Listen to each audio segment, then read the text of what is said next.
السلام علیکم۔ میں اسد آپ کی خدمت میں اس دین نظام کے حوالے سے حاضر خدمت ہوں، اور اب یہ آخری نظام جو اپنے مکمل ہونے والا ہے نبی اکرم صلی اللہ علیہ وسلم کی قیادت میں، اس کے حوالے سے ہم مدینہ منورہ میں ہیں، اور گزشتہ نشست میں ہم نے وہاں کے بلدیاتی نظام پہ بات کی تھی کہ اس کے جو ہیں وہ سربراہ عمر بن خطاب رضی اللہ تعالیٰ مقرر ہوئے تھے، اور پھر فتح مکہ کے بعد جب حضرت عمر رضی اللہ تعالیٰ کی مصروفیات بڑھ گئیں تو ایک انصاری صحابی سعید بن سعید رضی اللہ تعالیٰ عنہ وہ اس کے سربراہ مقرر ہوئے۔ وہیں ہماری بات ہو رہی تھی کہ نبی اکرم صلی اللہ علیہ وسلم کے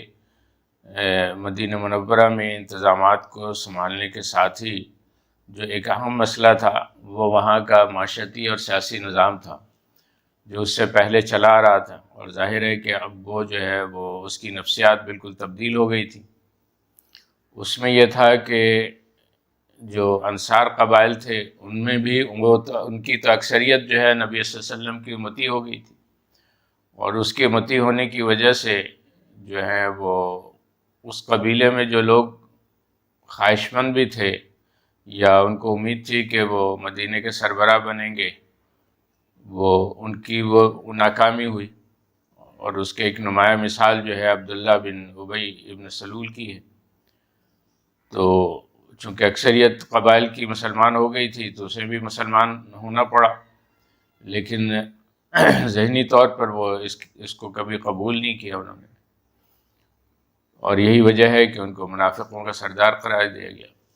تو دوسری طرف یہی صورتحال بینی جو ہے وہ جو یہود کے قبائل وہاں آباد تھے ان کا بھی مسئلہ تھا، وہ بڑے مؤثر تھے، اور مؤثر اس حد تک تھے کہ وہ جو ہے مدینے کے لوگوں پر چونکہ وہ تاجرانہ ذہن تھا، اور اپنے سیاسی کنٹرول کے لیے جو یہودیوں کے خاص مزاج رہا ہے وہ یہ ہے کہ سودخوری کا نظام، اور اس کے لیے وہ جو ہے وہ قبائل کو لڑاتے بھی تھے، اس لڑائی میں اپنا اسلحہ بھی بیچتے تھے، ان کو قرض بھی دیتے تھے، اور اس کے نتیجے میں جو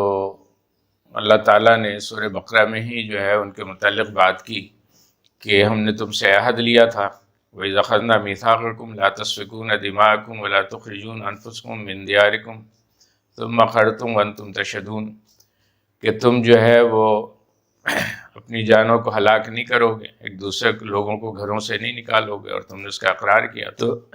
یہ کیفیت وہ تھی کہ وہ اوس اور خزرج کو بھی لڑاتے رہتے تھے، ان کو اسلحہ بھی دیتے تھے، ان کو سودی قرضے بھی دیتے تھے۔ تو اس طرح ان کا جو ہے وہ معاشرتی اثرات جو ہے، اور وہ جو ہے سیاسی بھی تھا اور سماجی بھی تھا اور معاشی بھی تھا، اور اس کے ذریعے سے انہوں نے عملاً وہاں اپنا دھاک بٹھائی ہوئی تھی۔ اور آج بھی دیکھیں کہ یہ عملاً صورتحال یہی ہے کہ آج عالمی نظام میں امریکہ اور دیگر اس کے جو قوتیں ہیں، جو صہیونی قوتیں ہیں، انہوں نے بھی دنیا میں یہی کیا ہے کہ ہر ملکوں کو لڑاتے ہیں۔ تو یہ جنگوں کے سوداگر جو ہیں، جتنی جنگ پھیلتی ہے پیچھے ان کے جو ہے وہ جنگی اوزار بنانے کے اور ہتھیار بنانے کی کمپنیاں اتنی فروغ پاتی ہیں، اور اس کے ذریعے سے وہ اپنا سیاسی اور سماجی غلبہ بھی حاصل کرتے ہیں، جس کی ایک بڑی مثال خود ہمارا ملک پاکستان ہے۔ تو بہرحال وہ نبی اکرم صلی اللہ علیہ وسلم کو اس بات کا خدشہ موجود تھا کہ یہ جو ہے وہ ہمارے لیے مسئلہ پیدا کر سکتے ہیں۔ دوسری چیز یہ تھی کہ اپنی جو ہے نبی اکرم صلی اللہ علیہ وسلم کو جو بحیثیت سربراہ اپنی اتھارٹی بھی ان سے بنوانی تھی۔ تو اس دونوں کام کے لیے جو ہے انہوں نے یہود کے تینوں قبائل کے ساتھ جو ہے ایک امن معاہدہ کیا جس کو میثاق مدینہ کہتے ہیں۔ اس میں یہ طے ہوا تھا کہ یہودیوں کو ان کی مکمل مذہبی آزادی ہوگی، انہیں جو ہے وہ مکمل اپنی جو سماجی آزادی حاصل ہوگی، اسی طرح ان کو اپنے معاملات میں مکمل تجارتی آزادی حاصل ہوگی۔ ان کے آپس میں اگر کوئی جھگڑا ہوتا ہے، کوئی معاملات ہوتے ہیں، کوئی خرابی ہوتی ہے، تو وہ اس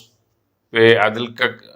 قائم کریں گے، اس پہ بہتر فیصلہ کریں گے اپنے معاملات میں۔ لیکن اگر کوئی تنازع ایسا ہوتا ہے جو ان سے حل نہ ہو سکے تو اس کی فائنل اتھارٹی جو ہے، وہ فیصلہ کن قوت جو ہے نبی اکرم صلی اللہ علیہ وسلم ہوں گے۔ اسی طرح یہود اور دیگر جو ہیں قبائل کے درمیان جو ہیں، اگر کوئی تنازع ہوتا ہے تو اس کے بھی فیصلے کی اتھارٹی جو ہے وہ نبی اکرم صلی اللہ علیہ وسلم ہوں گے۔ اسی طرح یہ ہے کہ جو بنی اسرائیل ہیں، جو یہود ہیں، وہ جو ہے امن کے ساتھ رہیں گے، اور امن کے معاملے میں وہ مسلمانوں کا ساتھ دیں گے، اور مسلمانوں کے کسی مخالف کا، بالخصوص چونکہ اس وقت قریش سے دشمنی چلی آ رہی تھی، تو نہ قریش کا ساتھ دیں گے، نہ کسی قریشی کو جو ہے وہ مدینے میں کسی قسم کی پناہ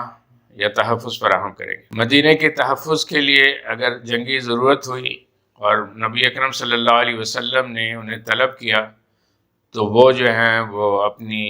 جنگی قوت نبی اکرم صلی اللہ علیہ وسلم کو فراہم کرنے کے پابند ہوں گے۔ تو مدینے کی دفاع، ان کی تحفظ کی جو ہے وہ ان کو پابندی ہوگی۔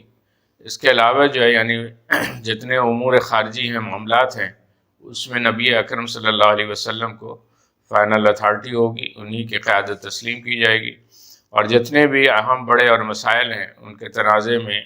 جو جوڈیشی ہے وہ نبی اکرم صلی اللہ علیہ وسلم کی ہوگی۔ تو اس طرح جو ہے آپ صلی اللہ علیہ وسلم نے یہودیوں کو امن کا بھی پیغام دیا، اور ان کو ان کے مکمل مذہبی اور ان کی سماجی اور تجارتی ان کی آزادی فراہم کی، اور اس کے بدلے میں مدینہ منورہ کے امن اور اس کی دفاع کا بھی جو ہے آپ نے انتظام فرمایا۔ اس داخلی معاملات کو کنٹرول کے ساتھ ہی جو ہے آپ صلی اللہ علیہ وسلم کو اس بات کی فکر ایک تھی کہ جو ہے وہ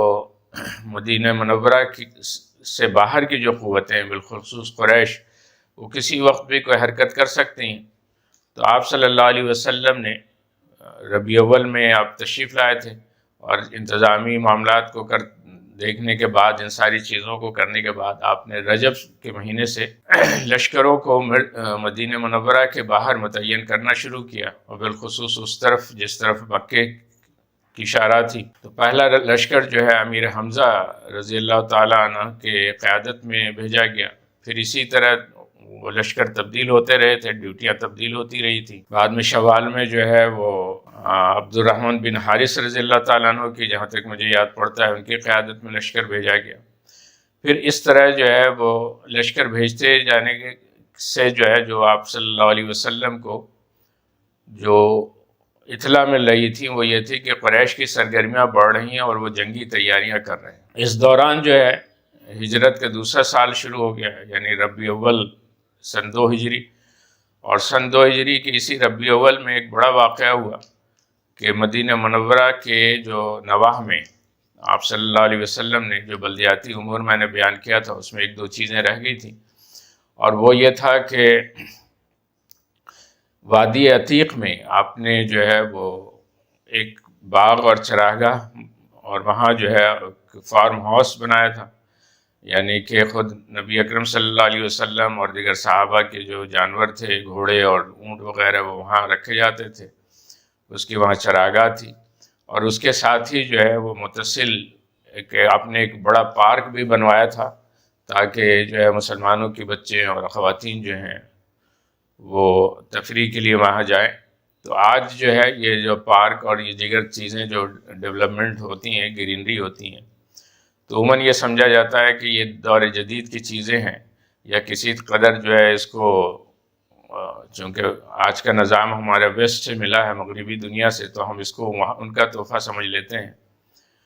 اور دوسری خرابی یہ ہوتی ہے کہ جو ہمارا مذہبی طبقہ ہے وہ ان چیزوں کو دنیا داری سمجھتا ہے، حالانکہ انہیں سمجھنا چاہیے کہ یہ بھی سنت رسول ہے صلی اللہ علیہ وسلم۔ تو بنیادی طور پر یہ ساری چیزیں، ہمارا دین جو ہے وہ خوبصورت دین ہے، اور یہ خوبصورتی کا دائرہ جو ہے ہر شعبے میں اللہ کے رسول صلی اللہ علیہ وسلم نے مقرر فرمایا۔ تو بات یہ ہو رہی تھی کہ ربیع اول میں جو ہے وہ ڈاکہ پڑا، تو اس کی وجہ سے آپ نے اپنی سیکورٹی میں مزید اضافہ فرمایا، اور اس سیکورٹی کے ساتھ آپ نے ایک وفد جو ہے، ایک انٹیلیجنس کا جو ہے کی ٹیم جو ہے وادی نخلا بھیجی. آپ کو علم ہوگا کہ یہ وادی نخلا جو ہے مکہ اور طائف کے درمیان ہے. انشاءاللہ اس پہ پھر ہم جو ہے وہ بات کریں گے. اپنا خیال رکھیے گا. السلام علیکم ورحمۃ اللہ وبرکاتہ.